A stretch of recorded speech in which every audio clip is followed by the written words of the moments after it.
Same as always. How you doing, man? Just beating this game a second time. Then I'll play some Musou. How you doing?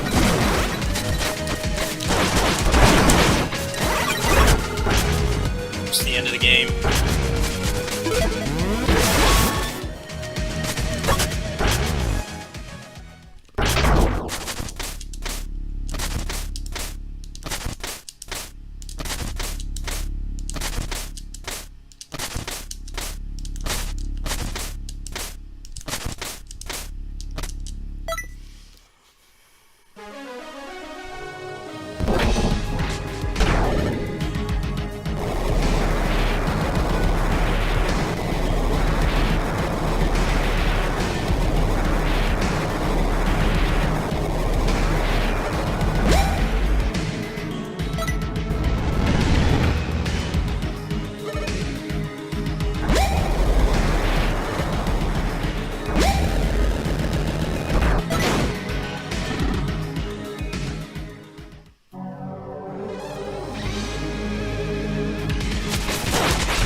See if how well I can do this last boss.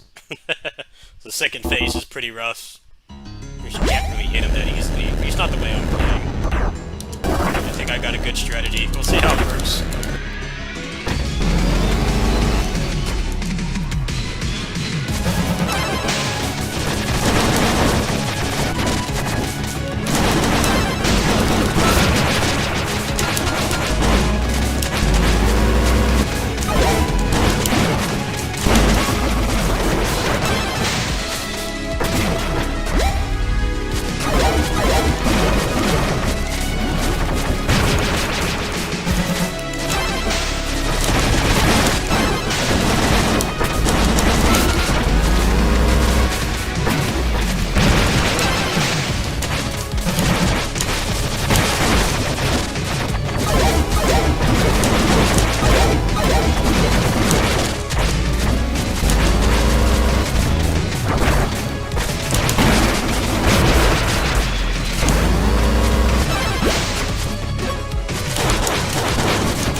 game.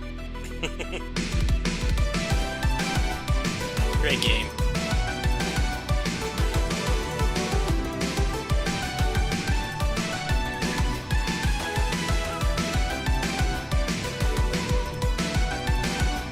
Jeez, they only had like 10 people actually making this game.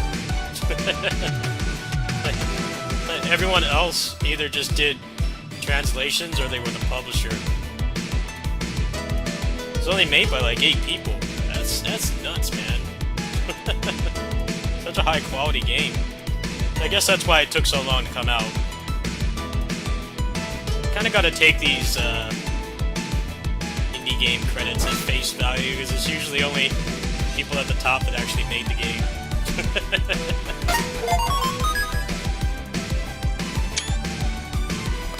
Everyone else just does like publishing or like the translation. Sometimes the translation was like bigger than longer than the credits. The people who made it. There were more people translating this into like 6 languages than there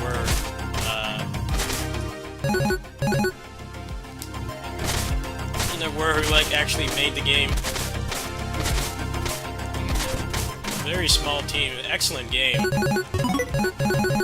hope they do well enough to add more to it. That's all I really have left to do besides achievements, which I don't care about, is just get the 8 other hostages. Got max health, already beat the game twice.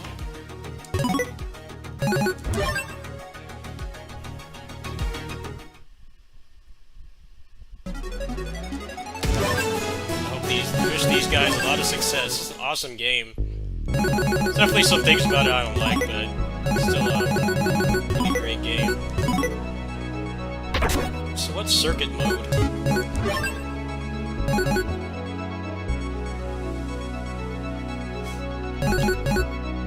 Let's try this.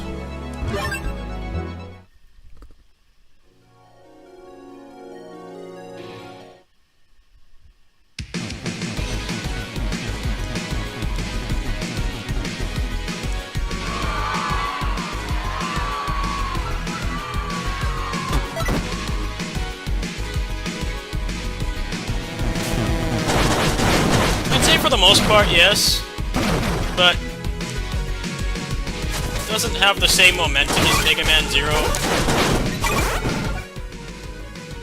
Honestly, a lot of the time you're not going to want to fight anything, which I think kind of sucks, but look past it. The bosses in this game are really cool.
Well, yeah, I mean, this is a game that came out, like, this week. It came out, like, barely a week ago, so it's not going to be standard definition. I mean, that goes without saying.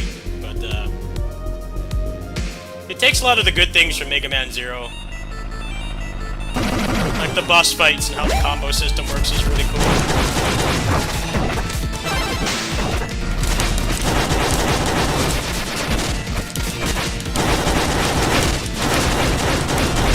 You know, a lot of these indie devs, like, have not, like, actually played Mega Man Zero. So, like, a lot of these Mega Man clones don't, the boss fights just aren't anywhere near as good. I really like the boss fights in this game.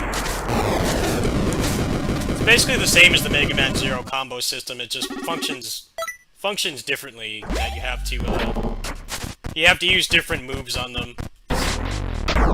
A move will cause them to stagger, then you get like a couple punches and kicks in, and then you have to do another, and you can like take off like good half their health like that. It's really cool. There's no weakness system in this game either. It's pretty much just you play the game how you want. You can make different builds and you just kind of play them. Play the bosses how you want.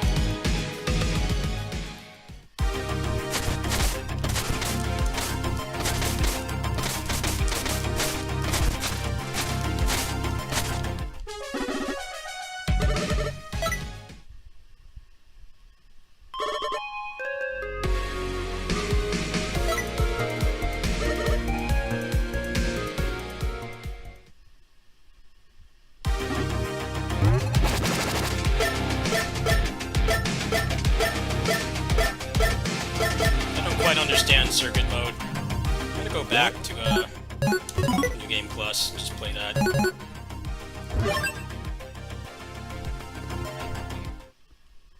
Well, weakness wasn't really what did a lot of damage. It wasn't the only thing that made you shred bosses in that game. It was understanding how the combo system worked.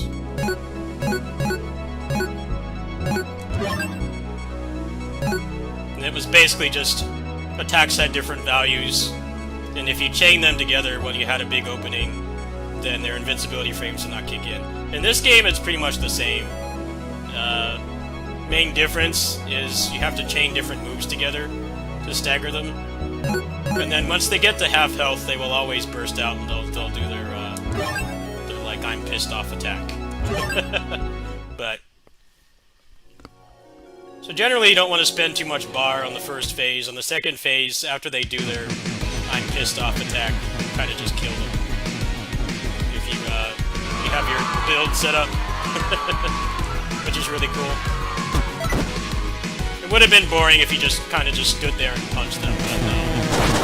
You still have to honor their attacks. You just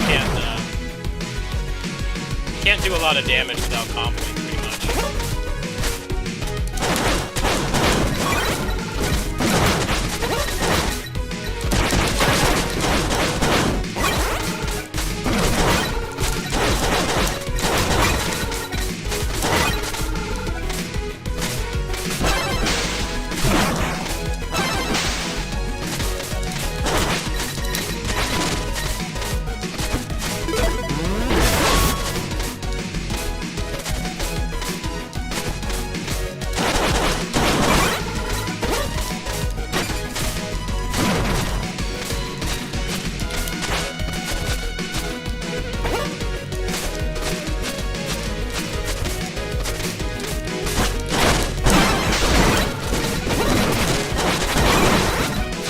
Yeah, I can't wait for that game. I hope I get a review key for it.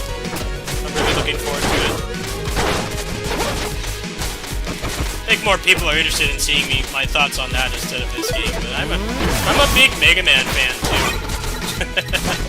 I don't play it a lot on the channel, but I am a big Mega Man fan, so it's just hard to find indie games that control this well. They don't play the right games. Just like all the indie Souls games, they don't play like actually good action games. All they play is shit that From Software puts out. Which is why there's like a billion Souls clones. hard to find like an indie game like Assault Spy. It's like, this is actually good combat. It's a well-designed game, and it's not just another Dark Souls clone. These guys definitely played Mega Man Zero. A lot of indie devs didn't play it, and I mean, I can't really fault them for that, because it was Game Boy and DS exclusive.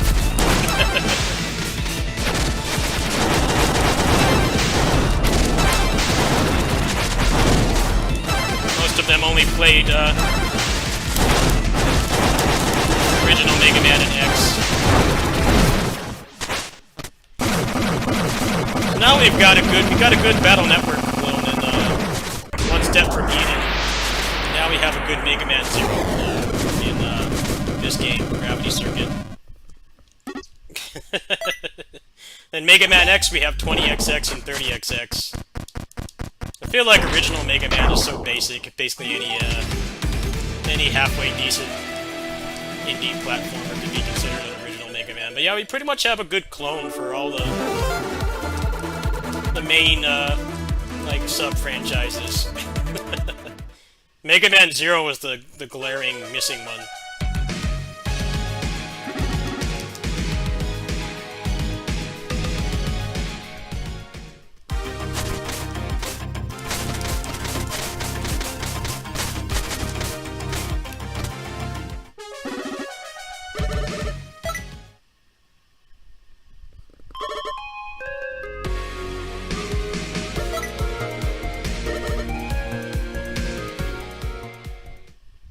I don't know, original Mega Man has very inconsistent quality too. It's not as bad as Mega Man X, which has meme-worthy lack of quality, lack of consistent quality, but it's definitely a problem in the original Mega Man games as well.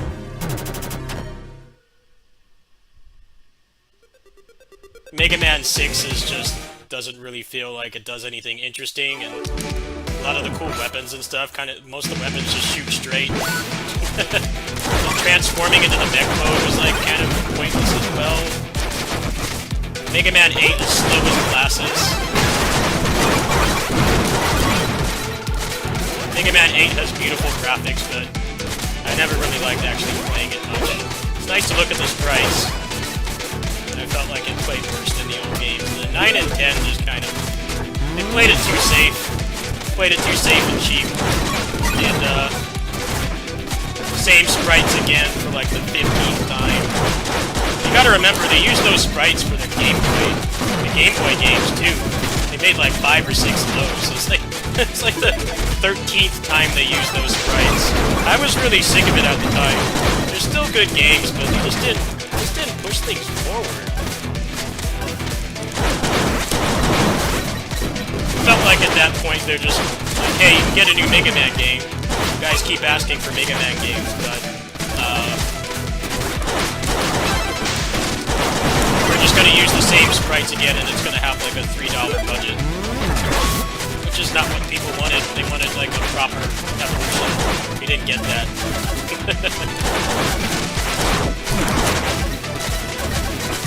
Mega Man X peaked at 4. And then was on a pretty sharp decline. 5 is playable, 6 is shit, 7 is unplayable. 8 I actually really enjoyed. I'm actually a Mega Man X8 enjoyer, but two problems with that game, I would say. First is that the bosses turn invincible way too long, so the boss fights are very slow-paced. Not like typical Mega Man boss fights where you can just like tear them to shreds if you know what you're doing. They have like really long ass invincibility frames. It gets old and boring. Mega Man X8 also has like 4 auto-scrollers as well, so playing it multiple times is kind of a drag. You have like 2 vehicle auto-scrollers. You have Burn Rooster, like 70% of that level is an auto-scroller as well.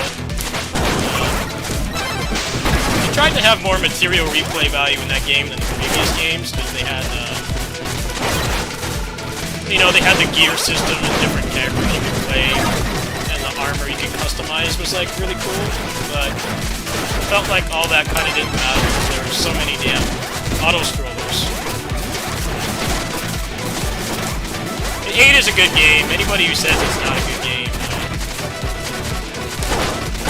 probably has a very closed mind. The thing about Mega Man X8 is that they had a good formula to like continue making games, but they didn't. So kind of got to take the game for what it is.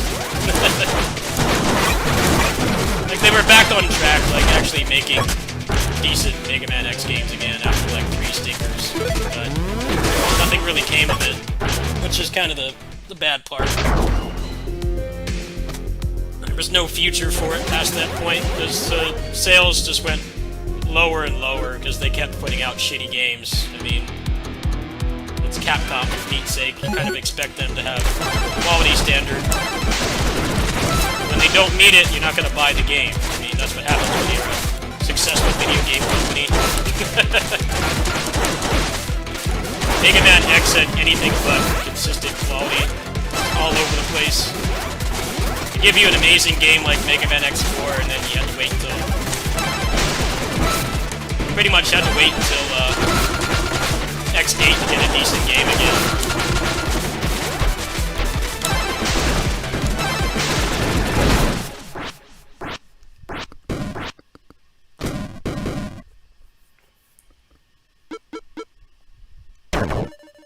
The Mega Man X remake on PSP is also very good as well. I know a lot of people have not played that game. It's actually really solid. They put a lot of money into that game. They put a lot of money into that game. It had, like, full animated cutscenes. They had an English dub for it. They even had, like, a little OVA in there as well, which was, like, unheard of at the time, especially for a handheld game. You know, the PSP was, like, pretty much the first, like, console fidelity handheld device that could play video games. It was like, cool. It's like, wow, you get this game and you get, you know, a full 30-minute OVA that you can watch that, like, explains the plot and everything.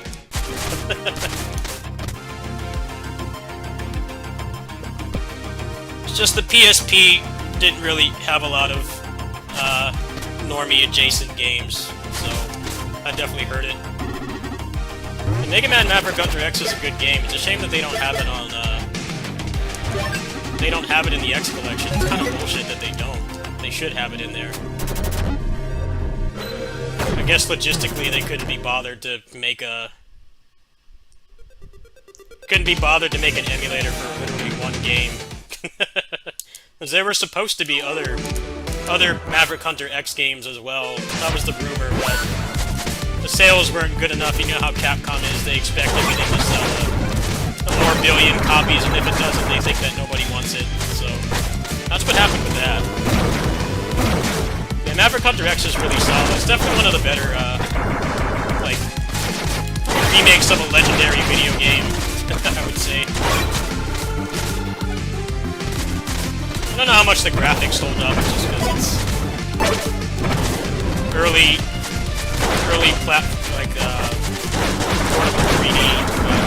It looks pretty clean. It's obviously very low poly, which is a good thing because that game ran really well too. It ran at like rock solid 60 FPS, which for a game like this is pretty much a requirement for people to take it seriously.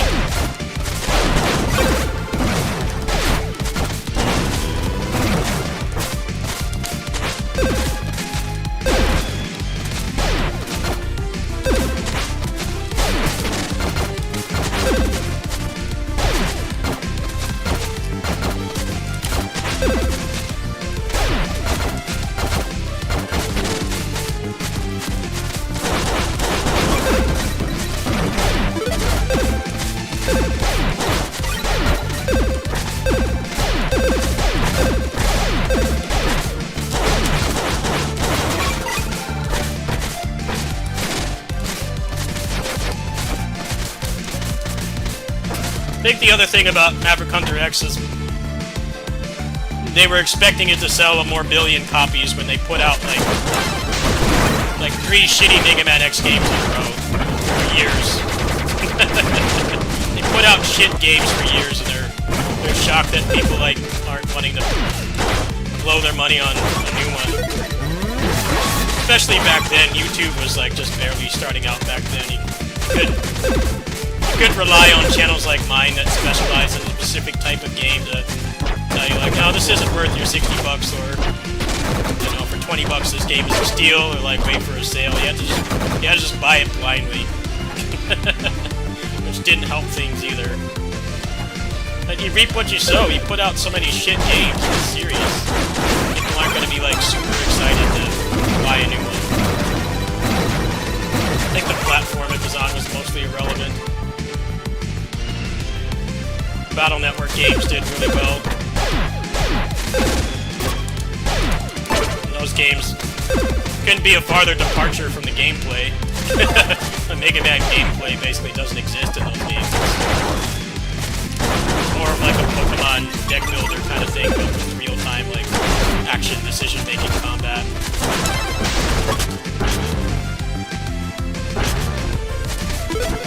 Yeah, I don't know what they were expecting. You're putting it on a console that was unproven. The Sony had never put out a console before, and it had to follow up like 3 really shitty Mega Man X games and then one decent one. Obviously, people are going to be like frothing at the mouth to buy stuff like that, unless they're made of money. Just have like a fuck ton of disposable income.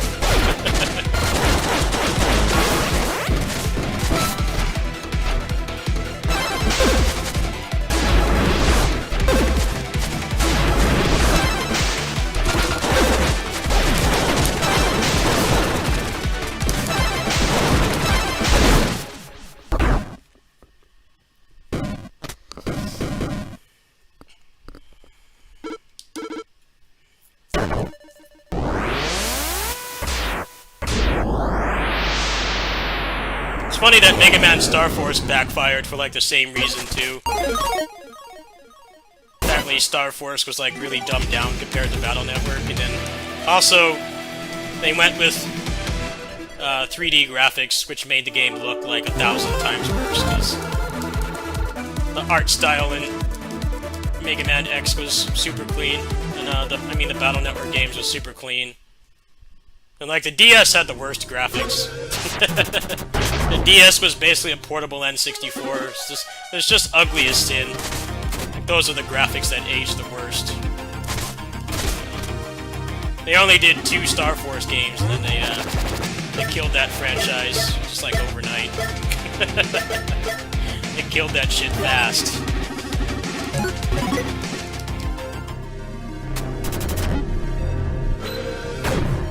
I feel like they did the opposite of play it safe with Star Force. It's like, you know, the DS had online play, it had 2 screens. So for that kind of game where you need to have, like, information on the screen instead of having to pull out, like, your little... You know, back then you would have, like, a little BlackBerry that could surf the internet or something. You could just have the information on the bottom side of the screen. And it had online as well, which were a Battle Network type game, which would have been like a huge thing, but they kind of just dropped the ball. I really think Star Force's failure is one of the things that killed Mega Man.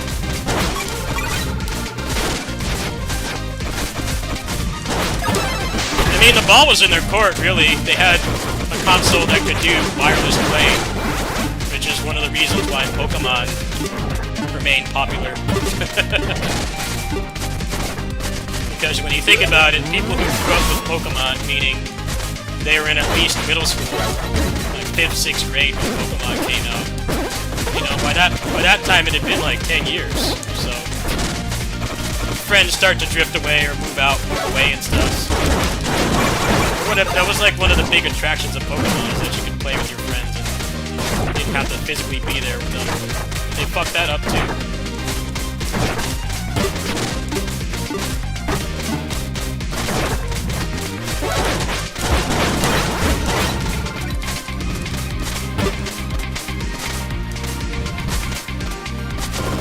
ZX is just not accessible to play. The problem with it is they tried to go for a Metroidvania, but then they have a worse map than Super Metroid, which came out almost 15 years prior. It's pretty embarrassing. If you're gonna have a map that's that bad and obtuse and impossible to understand, unless you have like some kind of weird PhD and shitty map UI or something, then you failed. You should have just made it linear. It was a nice attempt to try to, you know, have something original to sell people with, instead of just, hey, this is another Mega Man game. Ironically, it would have been better if it was just another Mega Man game, because the gameplay was still good.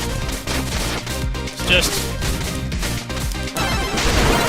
you have Metroidvania stuff, but you have a shit map.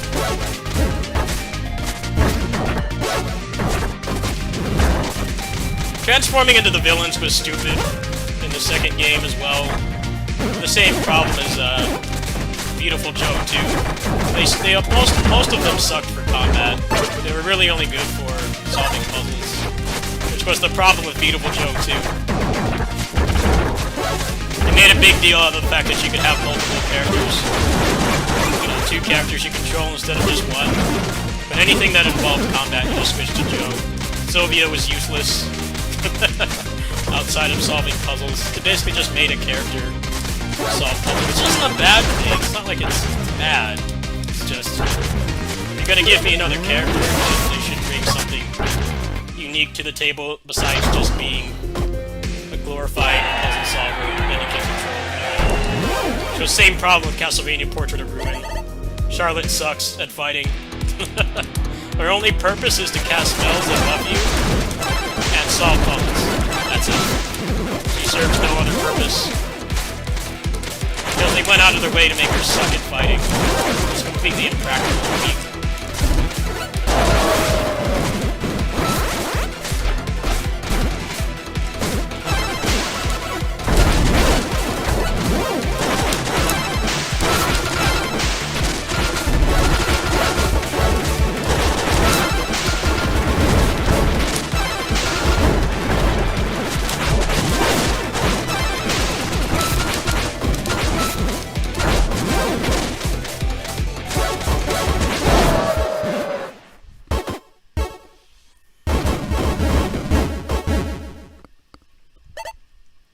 But yeah, you can tell that Mega Man ZX Advent has like a huge cliffhanger ending. So they were obviously planning to make more, but Capcom pulled the plug on Integrates because I guess it wasn't selling. It's had too many bad Mega Man games in a row. What's up, Zex?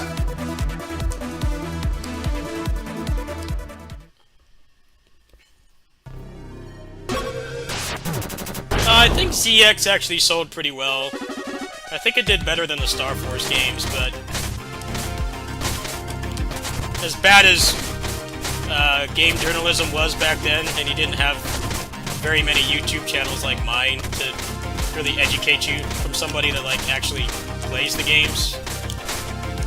The opinion of ZX was pretty much that people didn't like that it was a Metroidvania. Everybody hated that. The map complaint. So I mean, really, the reception of that game has not changed in 15 years. It's pretty much the same. Like, it's not a bad game. It's just the Metroidvania stuff feels too tacked on,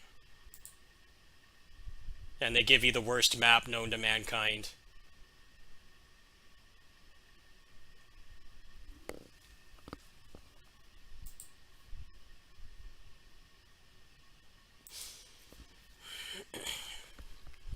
Yeah, I was just talking about that. Like, 1 out of every 3 Mega Man games was worth playing, and people got tired of it.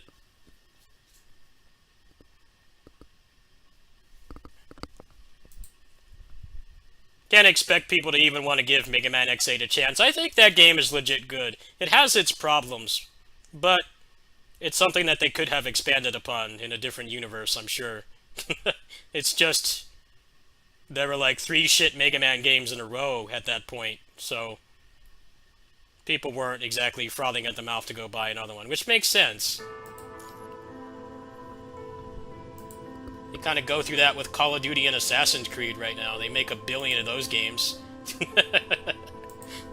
And like the sales and the quality of those games has declined to the point where it's like this huge deal that they're not making one for 1 year. Which is just crazy to me.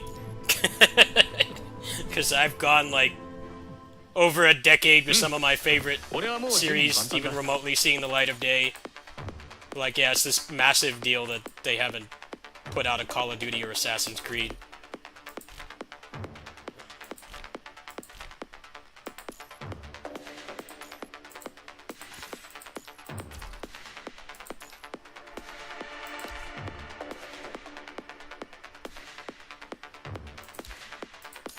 How was Gravity Circuit? You always come in after I already explained everything, but I'll give you the cliff notes. You can check my Discord. You scroll up, there's a review in there. I would say it's a much needed Mega Man Zero clone, because we have a clone of every other Mega Man, pretty much. Besides Legends. We don't have a Mega Man Legends indie clone, but like we have... There's a lot of platformers, I can't really think of any in particular, but there's a lot that play like Mega Man, the original, and then we have 20XX and 30XX, which are like really good Mega Man X clones with... The controls are like on par with those games, and they're roguelikes as well, so they have more replay value. And then we have One Step from Eden, which is the Mega Man Battle Network clone. Probably not needed as much now that there's the Battle Network collection with online, but when that game came out, people were really excited for that. So now we have a Mega Man Zero clone. It's pretty well designed. I would say the biggest problems with that game is the balancing, because they only let you equip like 3 accessories, or chips. They're called chips in that game. But there's like several of them that are just way better than the others that you never want to take them off. So the fact that they have so many feels kind of pointless. It's like the double jump makes the game so much better. The hyper armor makes the game so much better as well, because for speedrunning purposes it's like way better. So it's like you never want to take those off. It really only leaves you like 1 slot. But there's like legit like 20 different upgrades that you can get. I really think they should just make it post-launch. They should just make it so, I don't know, you complete like some hard challenge in the game and it's like, hey, you can just flip these upgrades on and off. You've already done the hardest stuff in the game. I think that would make the game a lot more fun. Also, the grappling hook is really awful to use as well, because you need to, well, for starters, when they force you to use it for platforming, my biggest problem with the grappling hook in that game is that it doesn't really carry momentum very well. It doesn't feel like, say, Bionic Commando or any of the other, like, modern games. Like the modern games that have, like, grappling hooks with, like, heavy momentum carrying being, like, a core gameplay mechanic. Unless you have the upgrade, the grappling hook is useless in combat, and it doesn't feel good for platforming either. I'd say that's the only mechanic in that game that doesn't feel very well thought out. It feels like they just kind of threw it in there to make it seem like it had more original stuff going on. But, I loathe using it. It doesn't feel good. It's probably the only thing about controlling the character in that game that does not feel good.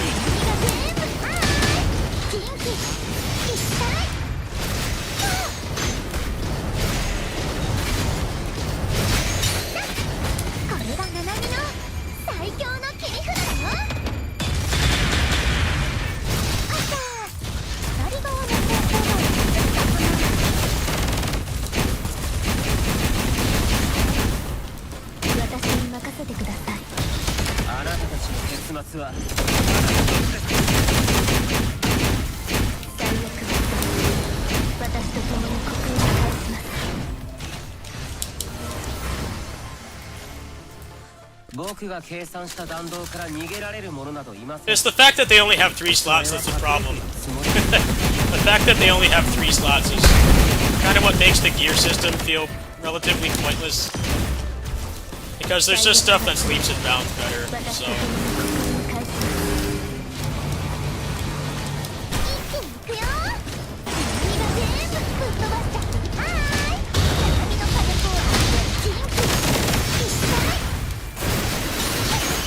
Yeah, Zex, there was a patch that came out a couple hours ago. I logged on, I installed the game again recently to test something on the new computer. There's no new modes in sight, so it's just gonna be like the other DLC. It's like, cool, here's this new character to play, but there's nothing to use it on. Because that game has no endgame content. So, go ahead and cough up 20 bucks, or whatever they're gonna charge for it. Cool, I guess.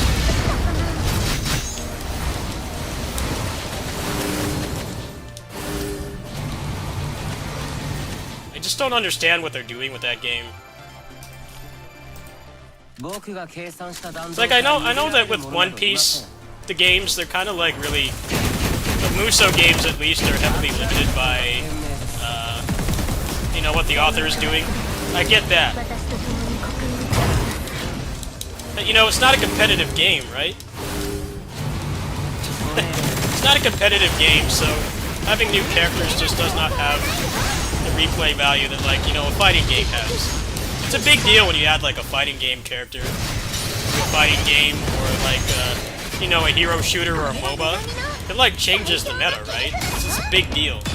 But, like, in a single-player Musou game, it just doesn't add much. You need something to go with it.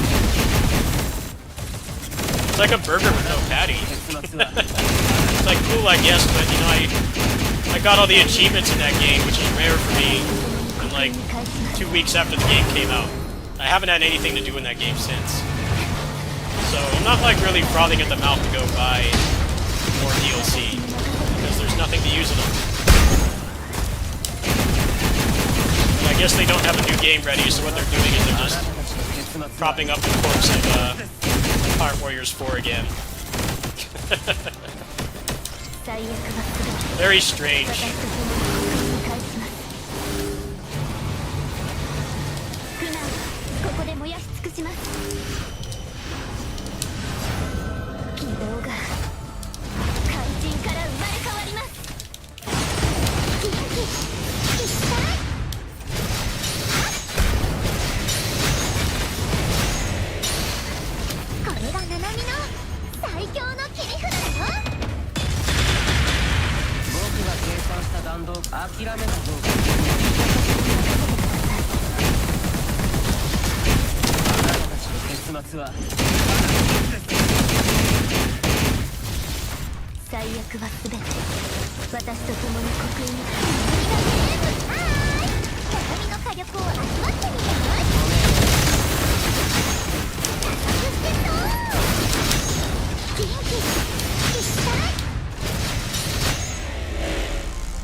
I don't know anything about One Piece. I don't care about the franchise at all, so I just play it because it's a Musou game, but it's just my observation is, we know you can't make a new game, but if you're gonna go back and add content to a game like 3 years after it came out, like, put a little bit more effort into it than that, because look, it's not a competitive game, okay?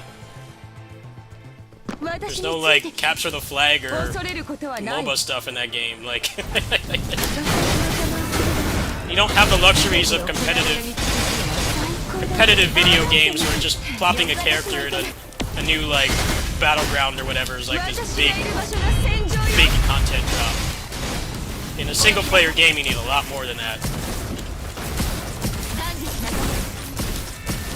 It's not like Rashid coming to Street Fighter 6, which is, like, this huge deal because it's changing the meta and it's coming with mechanics changes and stuff, like... It's not the same thing. Weird how they keep treating it like it is. It's not. They seem to think the game is, like, competitive or something. They've gaslit themselves. Like, look, I did everything in this game 2 weeks after launch. It only took, like, 40 hours.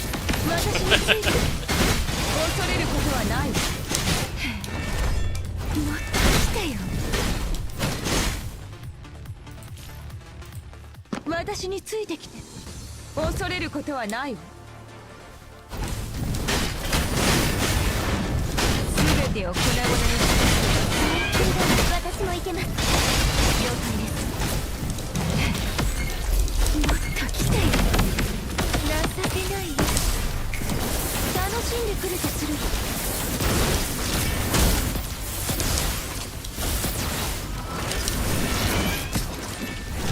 私について恐れることはない。もっと来てよ。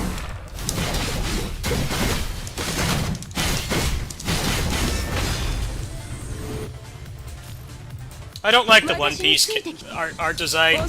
They all look like creepypasta clowns. Luffy's smile is legit terrifying to me. I just don't like the art style. I'll never watch it. Plus it never ends. It makes me care even less. I'll play the games. I'm not interested in watching it, especially because it's already like 1200 episodes or something. With no sign of stopping. I have a lot of friends that are like hardcore into it. I just can't do it. I hate the art style.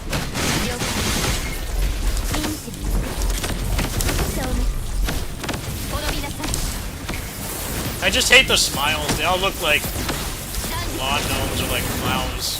It really disturbs me. I really don't like the art style. Huge turn off for me. I get why people like it. It's not for me.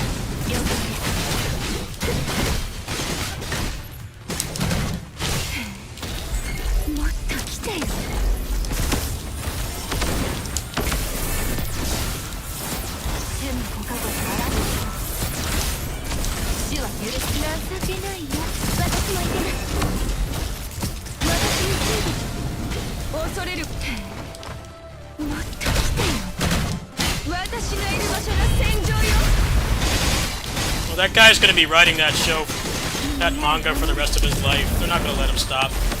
Just like what happened with Naruto. Now it's all about his DeviantArt fan character's son. Instead of just ending it. It actually had like an ending, but they kept it going. So I guess he needs more money. Not everything needs to go on forever. Especially shonen stuff like that already takes forever. It's already like 20 years of your life invested into reading it.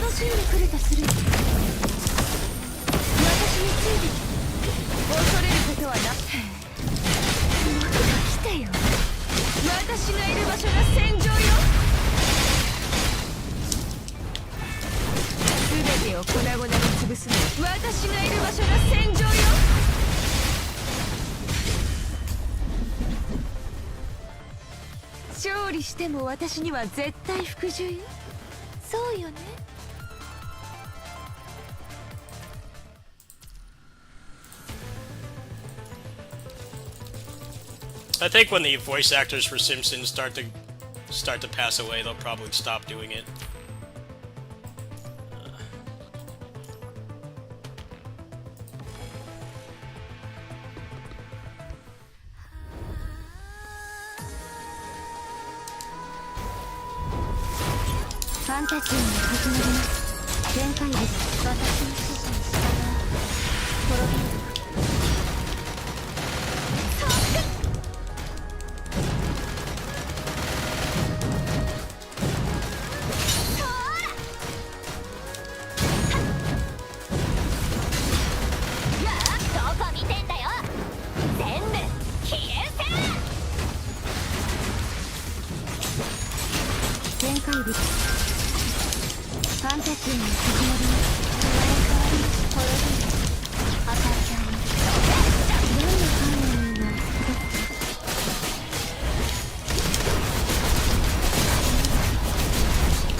この余韻が戦場で苦しむ魂の癒しになりますように。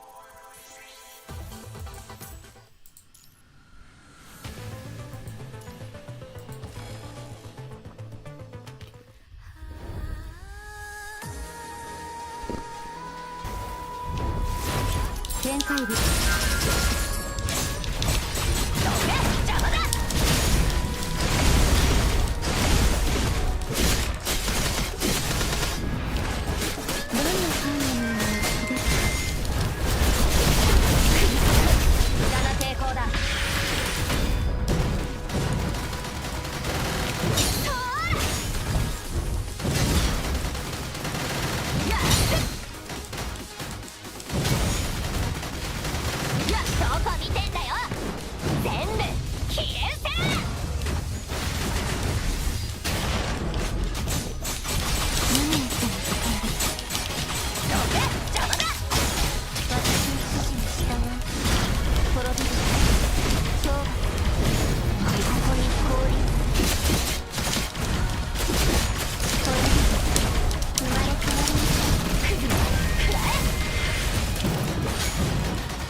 準備が見えない人もいる。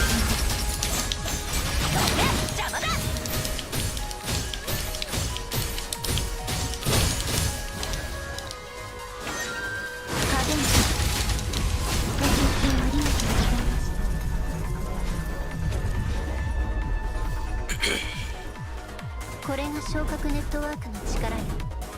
That's right, there's the One Piece live action next month. It's like in like a month. I wonder what that's gonna be like. I know people already aren't happy with it. I'm like, well, what do you expect it to be? Like, they're gonna look like cosplayers, because that's what anime characters look like in real life. It's just, I don't understand the point of making something like that, because it's only like, what, like 8 episodes? Obviously, it's going to take a lot longer to film on location versus just drawing or animating something, so... Those kids are going to be 80 by the time they start getting to the stuff they cover in the games. If it doesn't get cancelled, because that's what Netflix does. Netflix is just,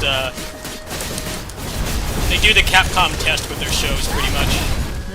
It's like, oh, well, this didn't get, like, 50 billion views, so we're just going to cancel it. Even though there's clearly people that are watching it and enjoy it. I assure you that's what's going to happen with One Piece. They already did that with, what was it? Cowboy Bebop? They did that. And no one liked it. The difference is no one liked the Cowboy Bebop live-action adaptation, but I feel like even if they did, its days were numbered pretty much. Netflix has no chill. If something doesn't get like a more billion viewers, then they just can it. It's just the thing about One Piece is it's already like 1,000 anime episodes as it is. Like, what's the point of even making a live action One Piece?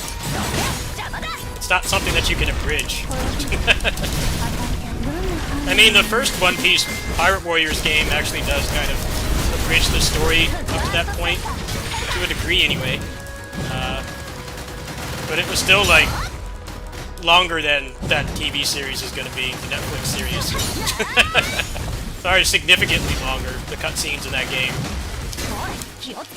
Way longer than, the runtime of those One Piece episodes.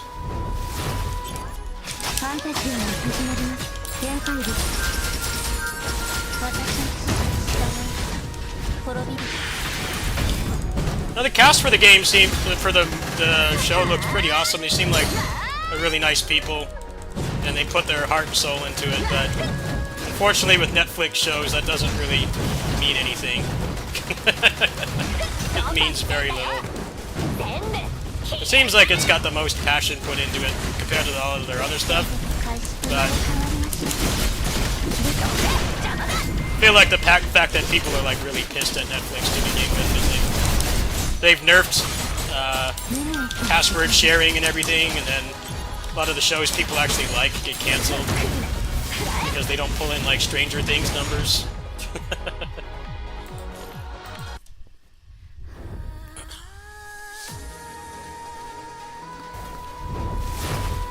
I think it was like, they said it was like $10 million per episode for One Piece. Which for what's basically a paid TV show is, that's a lot of money. You're basically spending the amount of like a mid-sized summer movie on that series. A good like 100 million. It's not even counting marketing. I don't really watch TV. I have a Netflix account just to watch the Power Rangers movie, the 30th anniversary special that they did. I just let my neighbor bum off it because she's got some personal stuff that makes it hard for her to subscribe to services and stuff. So I pay for it. She pays me back in cash. But yeah, I don't really watch movies. Not a big movie watcher. I did watch the Kamen Rider reboot. Watched that a couple months ago. That was good.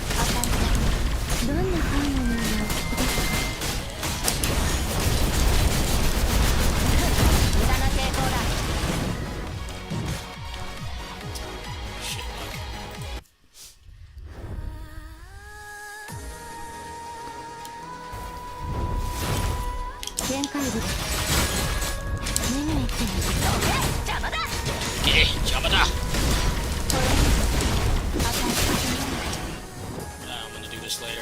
I'm not playing very well. Might need to change my team a little bit. What else we got to do today?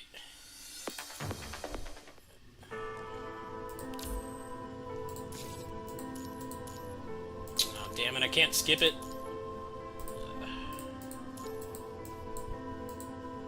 Hi.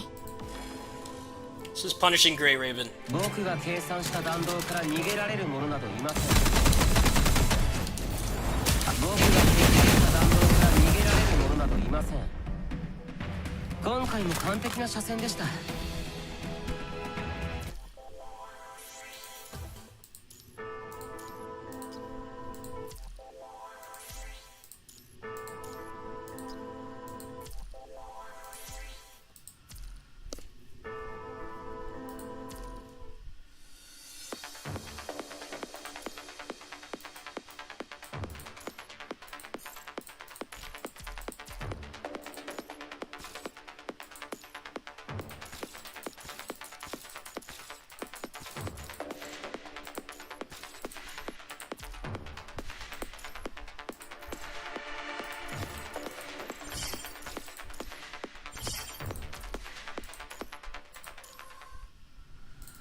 I can grab that.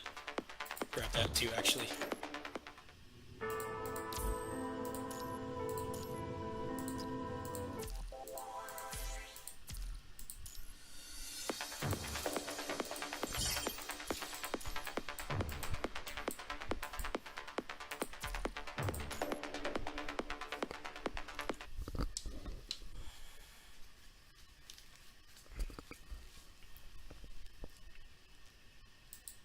Oh, Battle Angel Alita. Yeah, I saw the trailer for that.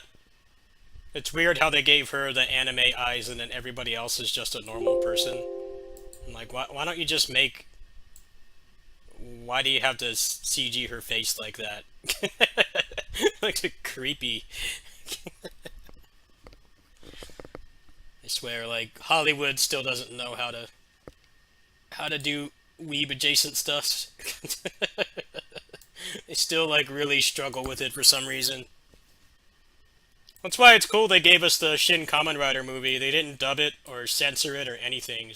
It's the exact same movie with subtitles. It was a fun watch. It definitely had its faults, but it was cool to just watch something like that in the theater.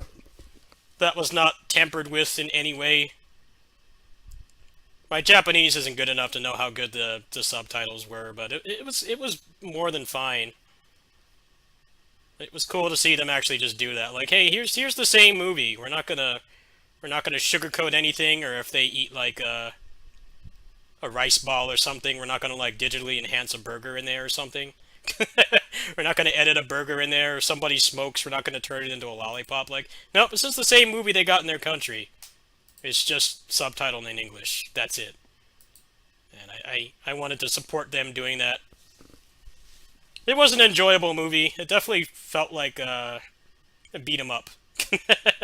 That movie is basically everybody says that the Raid 2 is like the quintessential movie that's basically just a beat 'em up, along with like the Warriors. But the Kamen Rider movie really is just a beat 'em up because they tried to put like 10 episodes of development in like 2 hours. So it really does just flow like a beat 'em up, which is why the movie tie-in game basically spoils like 80% of the movie.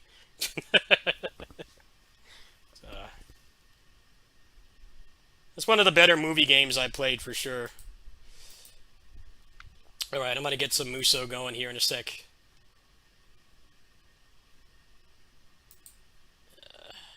Yeah, Pirate Warriors 4 got updated a couple hours ago, but I logged in and I didn't see anything resembling a new mode, so I'm guessing they're just gonna dump like 3 more characters in there and expect people to go like hog wild for it.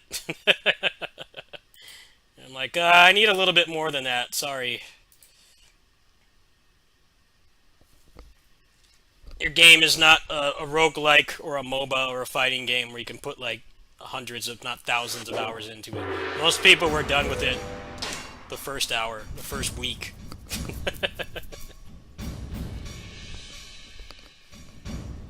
I'm definitely not covering them at launch. I can tell you that right now. I'm not going to bother buying them.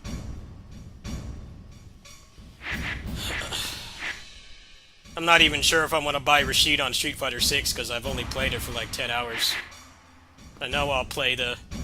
I know the One Piece characters will be like way more expensive and have much less value.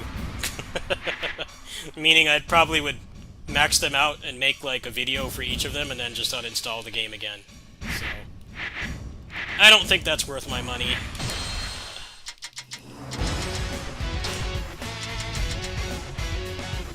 I don't think it would really do good for views for me anyway, because there's a lot of big anime game channels that cover that stuff. People are gonna go to those.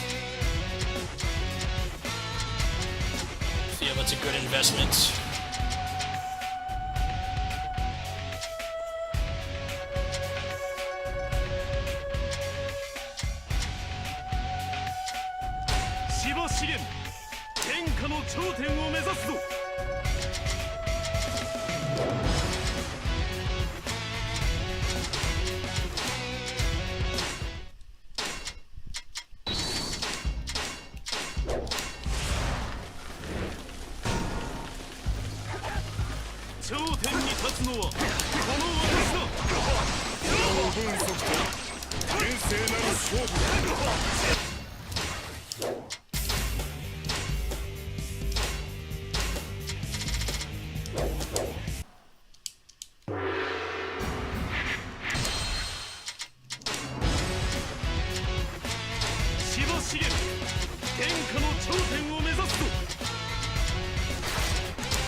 正なる勝負。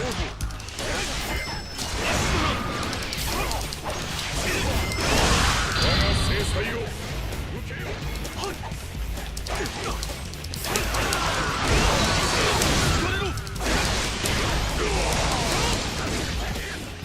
こかに気の緩みがあったか。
頂点に立つのはこの私だ。この右軍速と平成の勝負。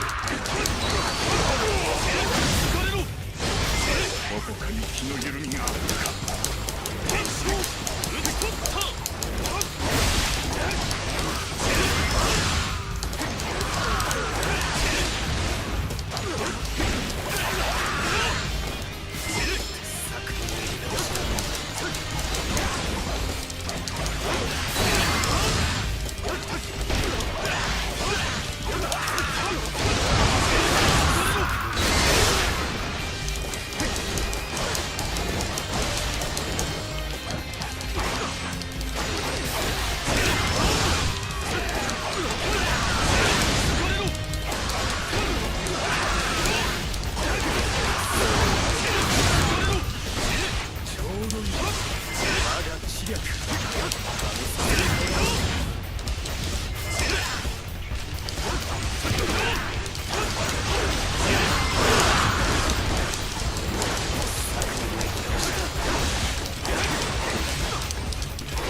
Oh, come on! How many times can he do that, Musou?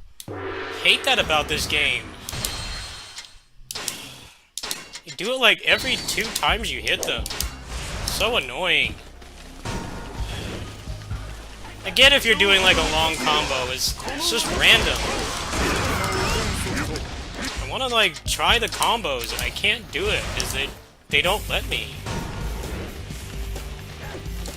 Keep doing the Musou like over and over. As soon as I put them in the air, they keep doing it.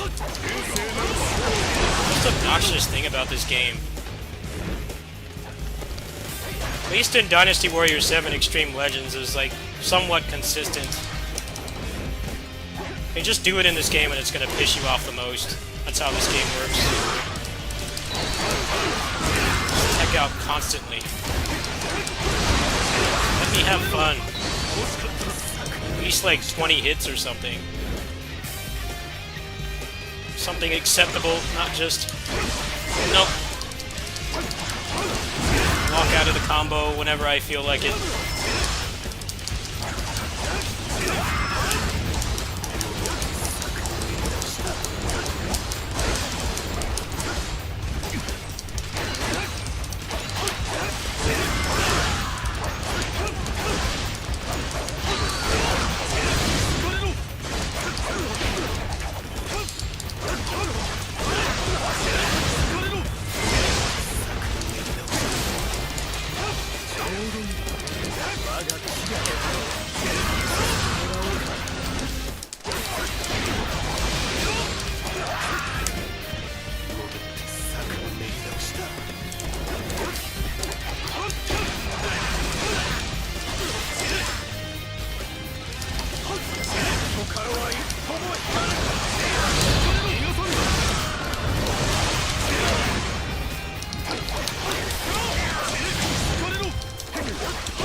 Fuck you. 見事なブレ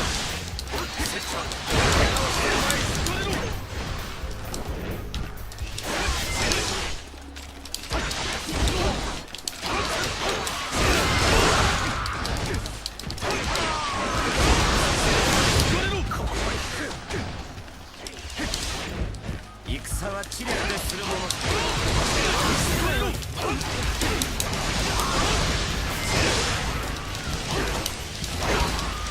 逃がさんぞ。援軍とは願ってもない。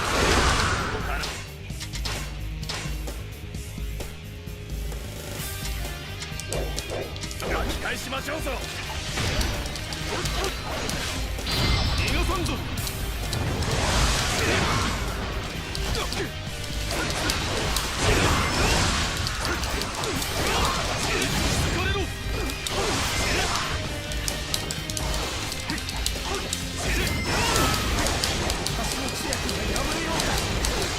今だ。作戦を実行する。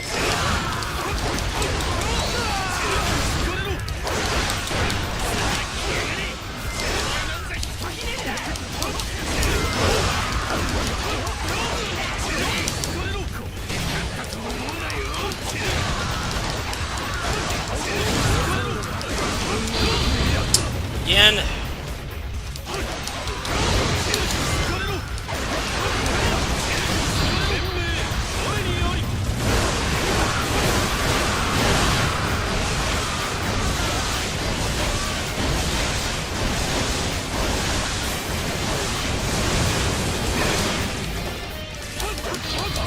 Oh, of course. Again. Fuck you.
Musou attacks are so fucking annoying in this game. It's all they fucking do. I've never died that much in that game before. I don't know what the fuck is wrong. Normally they let me combo at least a little bit, but tonight they're just wanting to tech out every single time I touch them even once. Really annoying. It sucks the fun out of the game. I wish you could, like, counter it or something, instead of just... They randomly decide to just turn invincible all the time. It's really stupid. I think Dynasty Warrior 7 handled that kind of thing way better. Because it was basically just if your combo was too long that they would do it. Instead of just, doing it whenever the hell they feel like. I'm stressed out about some IRL things, so, I'll come back fresh later today. I'll catch you guys later.